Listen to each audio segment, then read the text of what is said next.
புதுசாக கட்டிகிட்டு இருக்க வீட்டுக்கு வாசக்கால் ஜன்னல் பார்க்கலான்னு தான் ஊத்தங்கரை பக்கம் வந்திருக்கேன். நிறைய இடத்துல கொட்டேஷன் போட்டிருந்தேன். அங்கே இதுக்கும் இங்கே இதுக்கும் வந்து பார்க்கலான்னு தான் வந்திருந்தேன். இங்கே நிறைய பல விதமான மரம் இருந்துச்சு. நான் பிளான் பண்ணது வேறு, பட் நடந்தது வேறு. இங்கே வந்து தேக்கு ரேட் கேட்டேன். ரேட்டு கொஞ்சம் கட்படி ஆனதுனால காசு கொடுத்துட்டு கையோடு எடுத்துகிட்டு வந்தேன். 1.5 வந்துச்சு.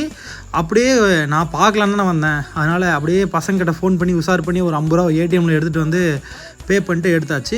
நான் வெளியே ஒரு இடத்துல 2-3 இடத்துல கொட்டேஷன் போட்டிருந்தேன். ஃப்ரண்ட் டோரு, அதுக்கப்புறமா சைடில் வர 2 ஜன்னல் மட்டும் தேக்கில் போட்டு மற்றதெல்லாம் வேறு மரத்தில் போட்டு வந்து 95 சொன்னாங்க. நான் இங்கே வந்து ஃபுல்லாகவே தேக்கு எடுத்து எங்களுக்கு ஒரு 1-3 முடிஞ்சிருச்சு. அதனால் ஃபுல்லாகவே தேக்கே வாங்கியாச்சு. வீட்டோட இப்போ ஒர்க் வந்து பார்த்திங்கன்னா சென்ட்ரிங்கில் தான் போயிட்டுருக்கு. சென்ட்ரிங்கில் போயிட்டுருக்கு அப்படின்னு சொல்ல முடியாது. சென்ட்ரிங் வந்து கம்ப்ளீட் ஆகி ஒரு ஸ்லாப்பு அந்த எல்லாமே கம்பி கட்டிட்டாங்க. ஒரு 2 நாள் 3 நாளில் வந்து அதுக்குமே காங்கிரீட் ஊற்றிடுவாங்க. எனக்கு தெரிஞ்சு இந்த வீக்கில் நெக்ஸ்ட் வீக்கில் ரூஃப் காங்கிரீட்டு போட்டுருவாங்க.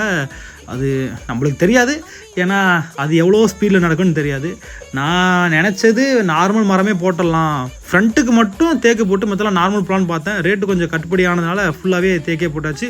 ஓரளவுக்கு பெஸ்ட்டாக இருக்கட்டும் அப்படின்னு.